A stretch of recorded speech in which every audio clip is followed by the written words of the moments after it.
Good morning, guys. Aloha from Hawaii. I'm still here. Today's my last day. I'm catching a flight today at 1:30 p.m.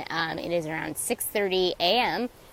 right now, and I wanted to do a live from outside because I noticed my lives going this week have been kind of in the dark, but I've been doing them at either 5 a.m. or 6 a.m. where the sun didn't rise. And I was also indoors in front of a computer, so I figured I would take the phone out. Oh God, I hope you guys hear me. I just realized I have my headphones in. Hopefully you guys can hear me. Can someone actually comment and say if they can hear me or not? That would be wonderful. Okay, anyways, I wanted to take it out and kind of do a live from the beach, and this is my view. I'm actually sitting in a tree. Look at this view here. Look at this water. And then this is what I'm looking at in the front. So beautiful, right? I'm very blessed to have been able to come here. I'm very grateful that my stepfather invited me.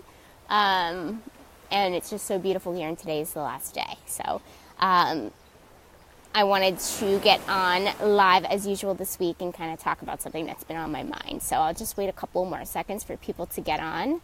I hope you guys can hear me. I have headphones on. I hope.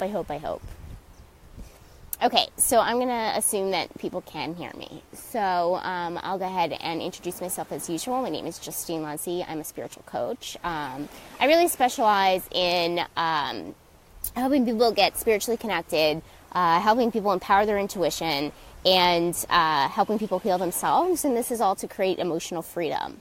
I also specialize in highly sensitive people and empaths, and if you don't really understand what that is or want to know more, or you suspect that you are, please message me, or again, like I said, I always put my scheduler in the comments. Now that I think of it, I don't think I did that yesterday. I will do that, but it'll be in today's live for sure.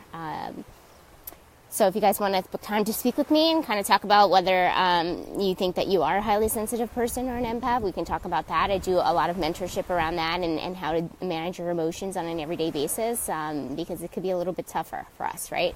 I also do, I'm into different healing modalities, so I do angel card readings, and I also do crystal healing sessions. So if you're interested in any of that, let me know as well. Okay, cool. So today I kind of wanted to talk about pain. And I had a really great conversation with my mom yesterday. I had a conversation with my sister a few days ago as well. And we were just kind of talking about things that have happened in our life. And my mother and I were talking about childhood emotional neglect, what she feels like she went through as a child. And she believes that my sister and I went through as a child. And after she explained to me what it was, we agreed that it was true, right? So childhood emotional neglect is... it is when you're not taught to feel your feelings, and you're not validated throughout your entire life. And you know, it's true. I joke with my sister earlier this week. I said I didn't have a feeling until I was 27. That's true. Not that I didn't have a feeling, but I wasn't conscious of a feeling until I was 27. And I didn't know how I felt my whole life. I'm very intuitive. I'm an intuitive. And it was kind of turned off for my whole life. And there are places in my life where it showed up. I'd be with a boyfriend who I loved, but then I would break up with him. And then people would say, well, if you love him so much, why are you breaking up with him? And I couldn't explain it, but it was my intuition telling me that it wasn't the person that I was supposed to be with, right? So I couldn't really pinpoint. I wasn't conscious of those decisions that I was making. So it was a very confusing time up until I was 27. And I say up until I was 27 because that's when I had my spiritual awakening, and literally consciousness came to me pretty much almost overnight. Very scary. I had to deal with all of my emotions at one time. It was my dark night of the soul, which a lot of people don't, maybe you've heard it before, but a lot of people don't really understand what that is. It's your spiritual awakening that makes you deal with all your emotions at one time. So that was scary, especially as an empath. I felt them very deeply. It took me a really long time to heal and kind of feel all my emotions at the same time. So that was that. But going back to pain, we were just talking about how people act from their different perspectives based on the pain that they've experienced. And yes, that's a painful thing. And yes, my spiritual awakening was a painful thing, but it's also the best thing that's ever happened to me at the same time. But that is my pain, right? Like, I went to a hypnosis session maybe a month ago or so, and the feelings from my spiritual awakening came up, and I was just hysterically crying because it really was tough, and I didn't know who to go to when it was happening to me. I thought I was going crazy and had to, check myself into a mental institution. It was insane. I can laugh about it now, but it was not funny when it was happening. But and my heart goes out to everybody that it's happening to, and it's just, different pain for different people. And like I said, I had a narcissistic abusive relationship. I'm very sensitive to narcissists, not only because of that relationship, because I'm also an empath and a highly sensitive person. I'm also super altruistic, meaning I'm always going for the underdog. I am always, when somebody gets picked on, I can't stand it. I can't stand when other people think that they're better than other people. So, like, a lot of that stuff triggers me, So that's, like, the perspective that I come from. And, sometimes I think about, and I actually told my sister this, like, I was a little embarrassed after my narcissistic abusive relationship because I didn't want to tell people that I was in one, because I was like, is this a real thing? Am I crazy? Am I just making it up because I'm pissed about the breakup? Yada, yada, yada, right? And, yay, okay, sorry. I thought that even out here I would have better Wi-Fi.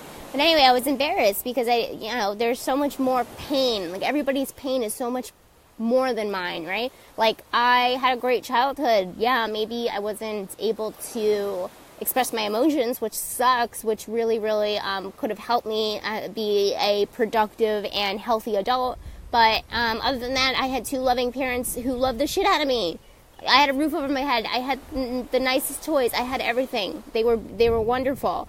So, like, sometimes, when we talk about this stuff, we're almost embarrassed to talk about it because, we're comparing pain to other people's massive pain. And even that is a comparison, right? Because I'm making one massive and one not. I mean, it doesn't really matter what your pain is. It's all equal, and it's, one person's pain could be more than another. You don't know how they process it. And that's the other thing, too. You don't get to judge people's timeline from victim to empowerment, right? Like, we don't get to do that. I keep saying, and it's going to be a really good live when I do it, but I do want to do one about victims because it does exist, but it's being a victim is okay, but getting out of it is the point, right? Like, there are victims, right? There are people that are victims, but it's up to us as the creator, right? We're the creator to get ourselves out into empowerment, right? And that's the whole point, and that's part of spirituality, and that's how I got out, right? I got out by spirituality. I actually, I have no grudges, and people may think that because it's taking a long time that you are holding a grudge, but you're just, healing in your own way, and that's okay. And I think the first part of healing is self-compassion, right? You have to have self-compassion for yourself. Is that an oxymoron? Self-compassion, anyway, I used to hate myself because I couldn't get over it, right, in like 10 minutes or like even a year. Like, it took me a really, really long time to get through the things that, because I actually don't think you get over stuff. I think you get through them. I think like what has happened to you has always been a part of you, but you don't let it rule your life, and that's the point. You know what I mean? That's the point of healing, is that sometimes you'll still be triggered by it. Maybe the triggers will never go away, but it doesn't rule your life anymore, and that's beautiful. That's a really beautiful, beautiful thing, and that's why I do this business, right? Is because I want other people to feel great. I want them to not have their pain rule their life, and I want to help them in a holistic way, in ways that have helped me, and they may not resonate with you, but, maybe they will. I don't know, unless you try, but that's that. So, yeah, I just wanted to get on and kind of talk about pain a little bit. Your pain is not greater than other people's pain. Please don't be embarrassed of your pain. I know it's easier said than done for me to just say that. Please don't feel a certain way, but you're entitled to how you feel. But, if this helps at all, I hope it does. Your pain is something that is a part of you, and has happened to you, and it's okay to feel it, it's okay to acknowledge it, and it's okay to take your time in the process. So hopefully this has helped. It's a little chilly, so I'm going to get going. Also, I'm afraid that the Wi-Fi is going to go out again. That is so annoying. But too stressed to be blessed, right? Okay. So I am actually going to go for a run. So thank you guys so much. I hope you heard me because I have headphones on, and I don't think I ever did a live with headphones on, but hopefully you did hear me. So I will be live, like I said, tomorrow. I'm going to try to make it up. So I will see you guys tomorrow. Okay, bye.